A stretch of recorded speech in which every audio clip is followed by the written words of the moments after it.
are as troublesome. It also overlooks earlier histories of hardship in dealing with a new alien environment. And this comes up in the earlier histories of settlement of Tibetan refugees, especially in sites across South India.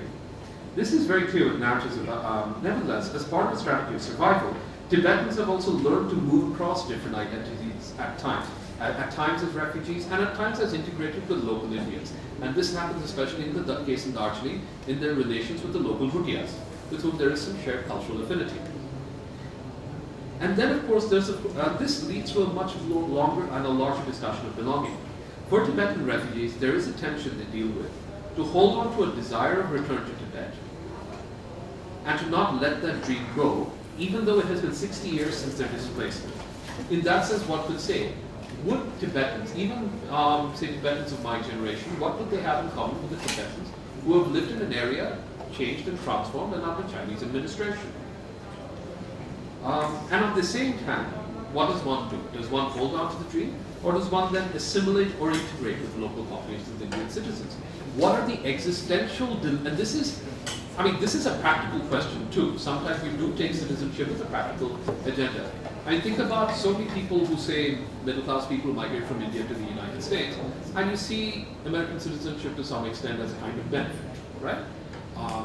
As a resource. It's not about so much playing patriotism and so on, or that I want to identify with the country. But at the same time, this remains a fundamentally existentialist dilemma as well, because it raises otherwise a question of self.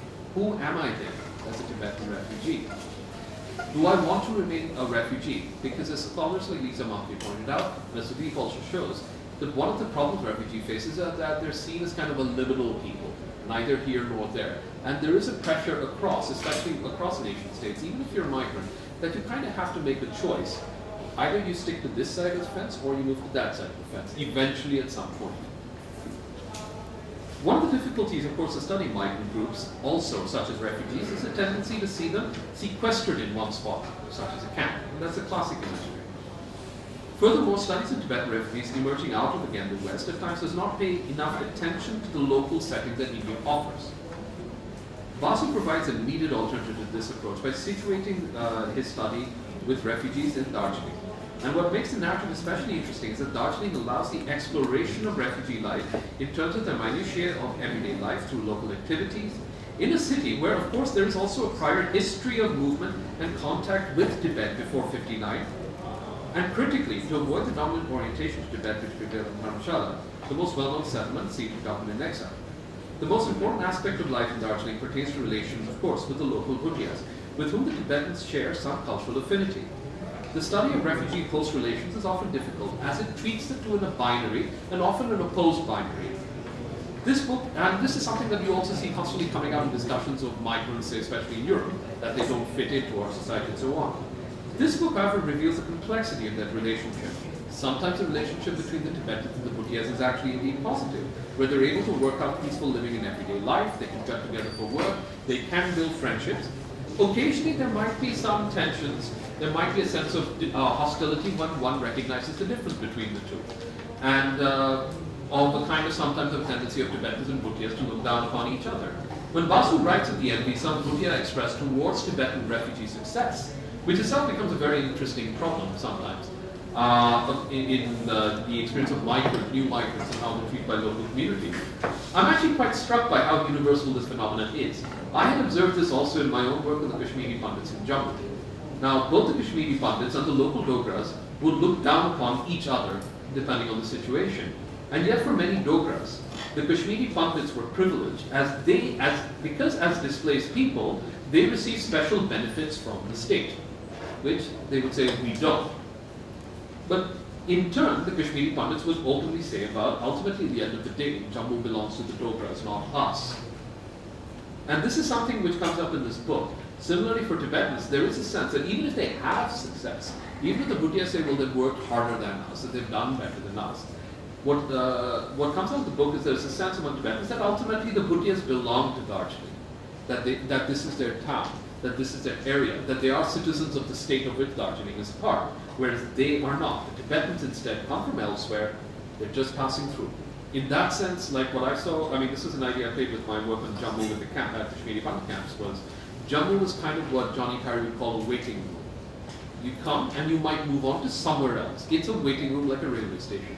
Similarly, there is a sense of that in Darjeeling as well, as one node in a larger network. Yet it is also nevertheless with the Bhutias that Tibetans are able to play some forms of identity shifting when convenient. When is one Tibetan and when is one Bhutia, when it is convenient to do so. This also testifies to James Clifford's discussion of diasporas, which remains a central text, of course, diaspora studies, to my understanding, as understood through a series of actions and practices that enable local life. This eventually leads to an eventual engagement with the question, where is home? Is Darjeeling home? Is it one node in a larger network of migration, which is one of the things I really loved about this book, especially when return to Tibet is not possible, which is of course a larger question. How does one look at Tibet? Most refugee groups, most migrant groups, I mean, even economic labor migrants group hold on often to this thing about that we will return. You see this in studies of perhaps labor migrants from Kerala going to the Gulf, who will return, but there is a sense that I will eventually return. I will tolerate the sun and the sand and these horrible working conditions.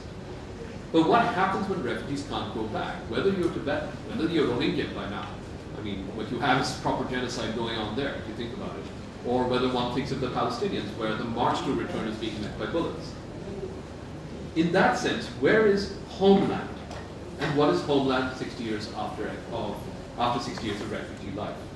I mean, there are some final comments and questions I've sort of been thinking of, there are some interesting questions here about how does one think about protracted displacement for Tibetans, especially with the changing Tibet, but also with the changing nature of Indo-Chinese relations. I remember reading somewhere that, oddly enough, in 1959, it was one of the first and for a long time the only time that American intelligence and Indian intelligence officials worked rather well together when the Tibetans came, and they were deeply sympathetic to it. And Indo-Chinese strategic relations are often rather complicated. In any case, one could see them in different ways. But these relations are also changing constantly. And this is something I'm given to understand that a lot of Tibetan youth, especially those who grew up in India and are now trying to look at a kind of solution how to deal with. One of my favorite parts about this book also deals with the discussion of Darjeeling, and it also comes with an interest in urban space. And let me explain. How do displaced people engage with life in multi-ethnic towns? Basa's discussion of relations with Bhutia is especially rich as it shows relations between refugees and what he also calls categorical others. What implications then will his work have in helping those of us later on to understand future research in towns that are marked by the presence of several different groups? Towns that are marked by histories of migration. What are the effects of regional politics, perhaps, on these? I've never been to Darjeeling, but from what I read, occasionally from time to time in Darjeeling there is strife. I think in the last few years there have been conflict between the West Bengal government and the Golkha agitation. So I'm wondering, what's it like for a refugee to show up where there are all these different groups, and each group also often has its own kind of politics. This is the sort of interest I had, say, with it's also, and this I would also tie, if I can just suggest a comparison with Jammu, where it is a Dogra town, but you also have Paharis, you also have lots of Kashmiri Muslims, you have Sikhs, you have everyone. And you also have a lot of army soldiers around. And different groups are fighting to argue for, this is my space. Even a lot of Kashmiri pundits would say that we have invested so much, the town and economy have grown because we all came, so we also deserve a piece of this place. And if you go to Jammu right now, it's all about throw the Rohingyas out. So in that sense, how does one look at refugees come to a multi-ethnic town? But also one of the things, again, I like about it is that there's often a tendency to imagine refugee cities in terms of metropolitan cities. So you'll hear numerous stories about refugees and how camps became settlements, coming out of Calcutta, coming out of Delhi, so on and so forth. And I think what Sudeep has done, it's a very valuable contribution here, is how does one then look at the non-metropolitan? There is, of course, within urban studies a confusion as how does one look at mid-level towns. Sometimes they use this phrase of Mofussil town, which is a very problematic phrase itself, and I think friends who work there say we couldn't think of a better term. That's why we use it. But actually these towns, which don't have an obvious language of cosmopolitanism the way we understand it in, say, Delhi, Bombay, Calcutta, and so on, or London and New York, for that matter, how do we look at places which have their own histories of what we are rightly cosmopolitan? And this is something that comes up in this book as well, and should also inspire some future researchers to look at. The emphasis on refugee diaspora is especially interesting as well. I mean, the refugees artist, in fact, pointing out to diaspora. And I think it also does provide an interesting set of comparisons with other groups. As Sudeep also points out, and of course, not everyone can move as equally and as easily as others. I mean, it's one thing if you're Nirav Modi or sorry, bad example. It's one thing if you're like a successful businessman or a high-end corporate executive with a tenure, with a green card, you know. But it's another thing if you are a refugee, or if you're very simply like a lot of the guys who will work as plumbers in the Gulf. So how can then one distinguish between the diaspora, from refugee diasporas to economic labor migrants to wealthy transnationalists? And that way I think this book can really also push on the idea of how we understand diasporas emanating out of the global South and South Asia. The other thing, of course, is this theoretical tension between looking at communities marked by movement in place. I mean, as Sudeep also draws this scholars like Guy Kibra, not everyone can move as easily. So in this case, a related question then would be, who belongs and who does not belong? Do the Tibetan refugees belong to Darjeeling? In some ways, maybe they can. They are tied, of course, to the Mujahs, some Mujahs, intermarriage. They've built a life. We see them. I mean, actually, there's a sense of, I mean, a friend of mine say, hey, I want to meet Tibetans, let's go to India, that kind of thing. So one could even argue that the Tibetan refugees are a part of India, that they actually can say we belong here and we belong there as well. But the question of who belongs and who does not belong is becoming especially important, especially in the 21st century, when the solution to those who don't belong often becomes deeply violent. One could think of, let's say, what happens to the Rohingyas and so on. I hope it never gets that violent for, say, the Tibetans in that sense. But there still seems to, what comes up in the data is that there's, in the book, is that there's a kind of persistent sense of fear among the Tibetans with regards to even getting identity papers or even getting identification as Indian nationals as well. What is this fear? How does one deal with fear? And also, where do they imagine futures? And this comes up in some of the conversations that Sudeep features in the book of, say, someone in Darjeeling saying, I wouldn't mind moving to America, but, you know, this is Darjeeling, I have relatives here, but I wouldn't mind even moving there. Because ultimately, what all groups are faced with is a concern with finding possible futures in which you can survive with some element of dignity. So that's one very significant thing, and I think this is one way I think this book can push that original theoretical argument featuring people like Malki, Gupta Ferguson, and James Clifford further about this tension of place and movement. One can't seem to escape from that. Rather is looking at how migrants localize and make place. That's where the challenge lies, and the book does it admirably so.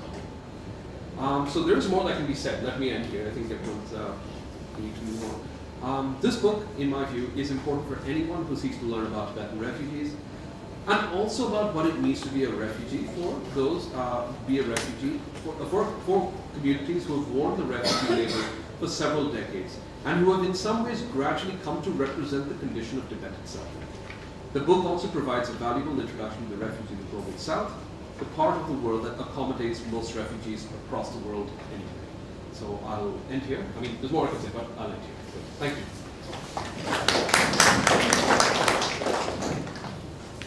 Thank you very much, Dr. Datta. I think he has raised several important points about liminality, about identity and belonging. I'm sure Sudeep has something to say on that. Now I'll ask Professor Ankur to comment on the book. First, thanks a lot, Sudeep. It was a pleasure reading this book.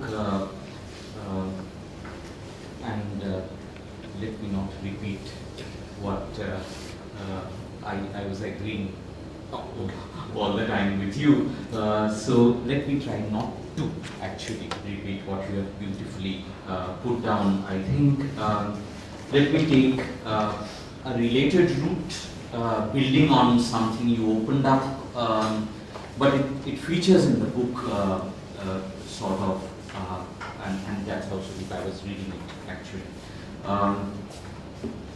The question marked in terms of the where are your roots? And question marked in terms of the what are your roots? R-O-U-T-S, not R-O-O-T-S.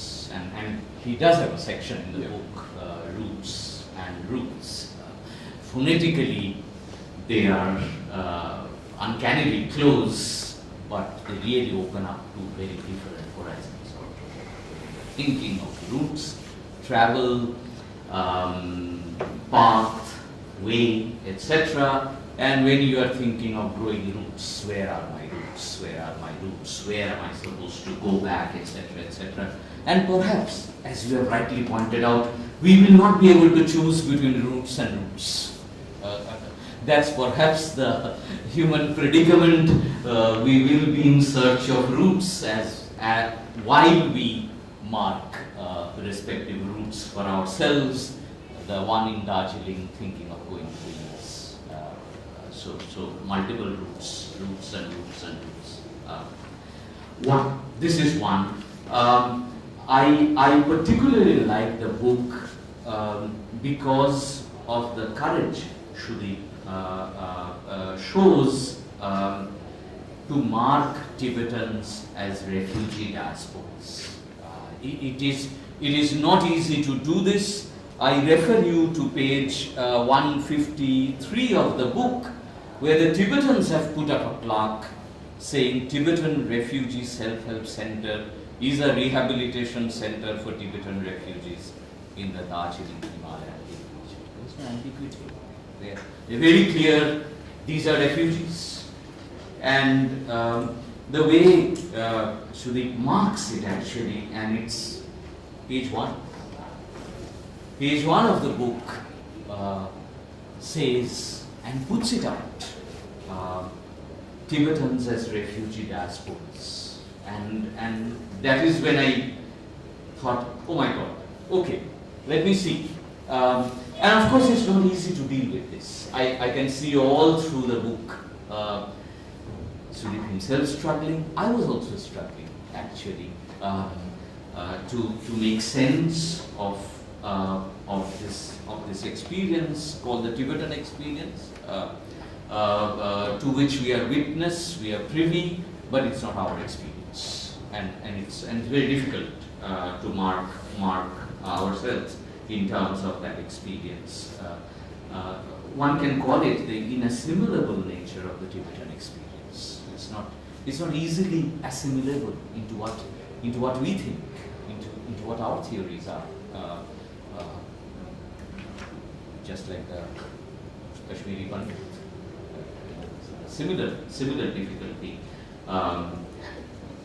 And there, let me read out a few parts from the book.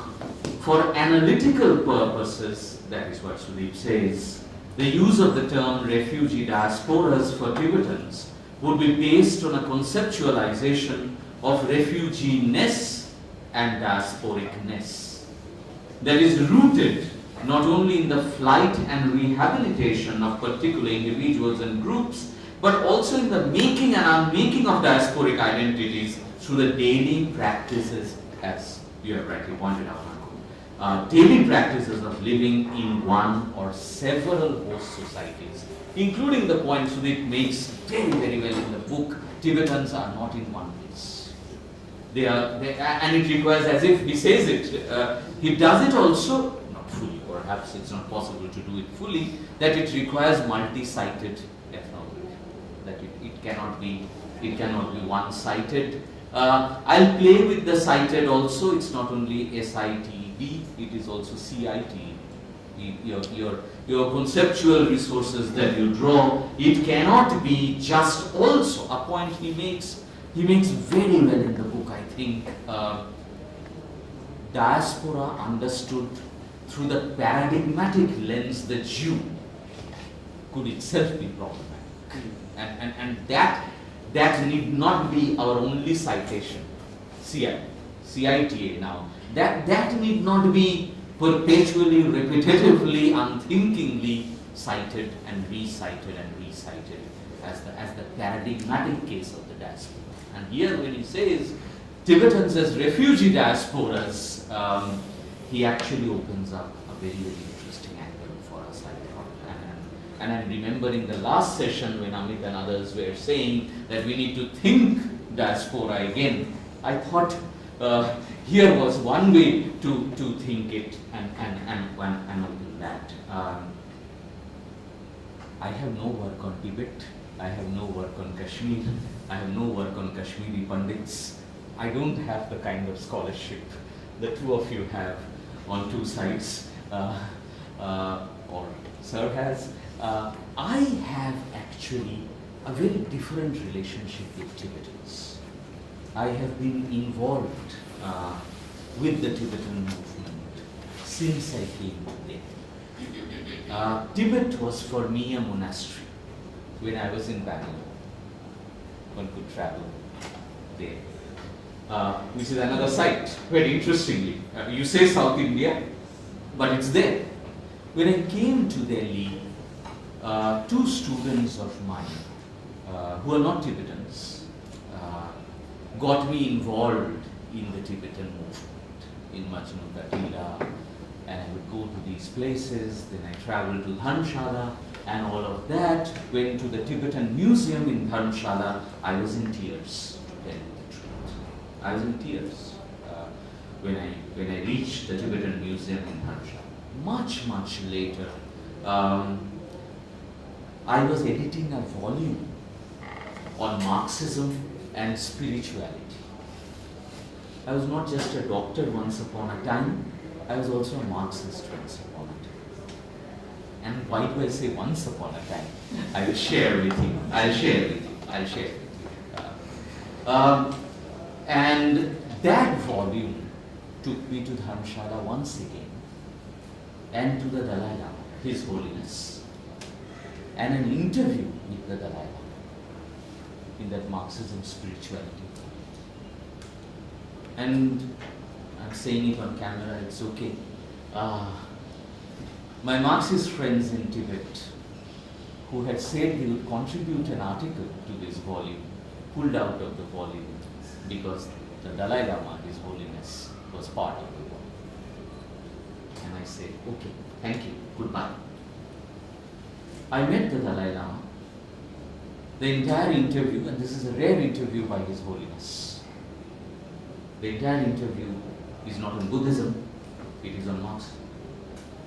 And the Dalai Lama, His Holiness, had in an American newspaper said, I'm a Marxist. And I had interviewed him on only one sentence, because it's a Marxism and spirituality volume. People like Antonio Negri and all had written in this volume, looking at Christianity and Marxism and all of that, which are standard, understandable roots, R-O-U-T-E-S, we as Reformed Marxists would think. But His Holiness, the Dalai Lama, actually spoke on Marxism. And he argued, I am Marxist, the Chinese are not. They are paranoid. And paranoia does not let you become a Marxist. You cannot think of distributive justice when you are so paranoid. You become more and more violent. You become more and more suspicious.